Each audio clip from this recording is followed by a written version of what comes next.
pourquoi ce Sénégal devient très dangereux. Alors il l'était déjà, mais peut-être encore un peu plus depuis hier, vous allez voir. Alors ce qu'on sait depuis un moment déjà, vous l'avez presque dit, c'est que cette équipe était très performante. Bien sûr, on n'a pas attendu le sacre d'hier pour savoir qu'on avait affaire à de sérieux clients. On va remontrer déjà leur composition type à cette équipe du Sénégal. C'est quand même costaud avec que des joueurs rompus au championnat européen, au meilleur championnat européen. Il y a un très bon mélange entre des tauliers et des joueurs plus jeunes et talentueux. On a aussi une colonne vertébrale Mendy, Koulibaly, Gueye, Mané.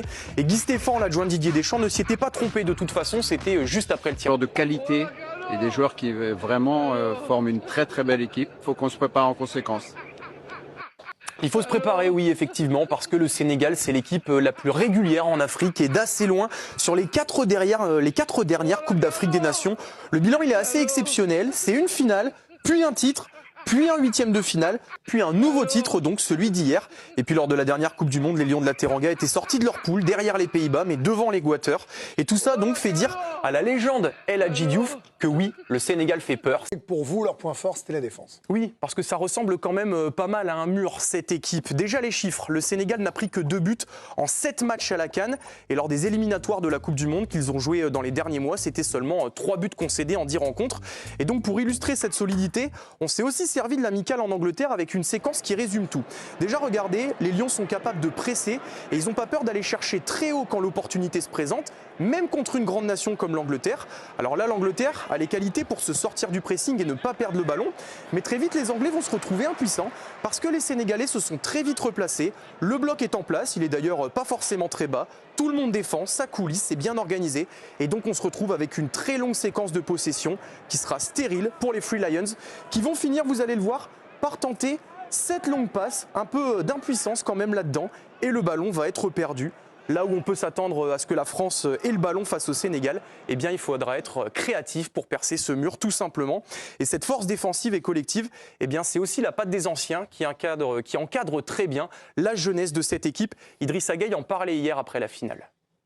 Beaucoup de sérénité, on a essayé de transmettre ça aux jeunes qui ont moins d'expérience. Si vous le voyez dans nos visages, nous les anciens, on était plus sereins et on essaie de transmettre cette positivité à travers le groupe.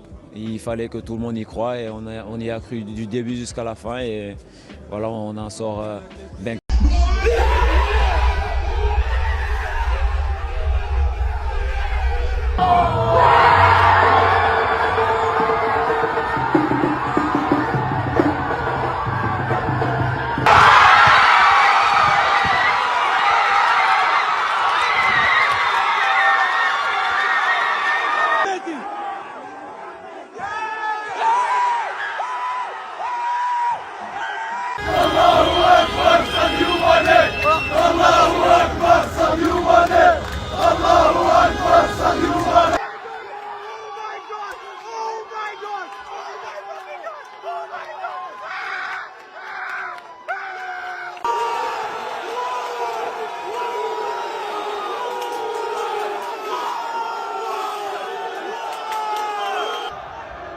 Pour toujours.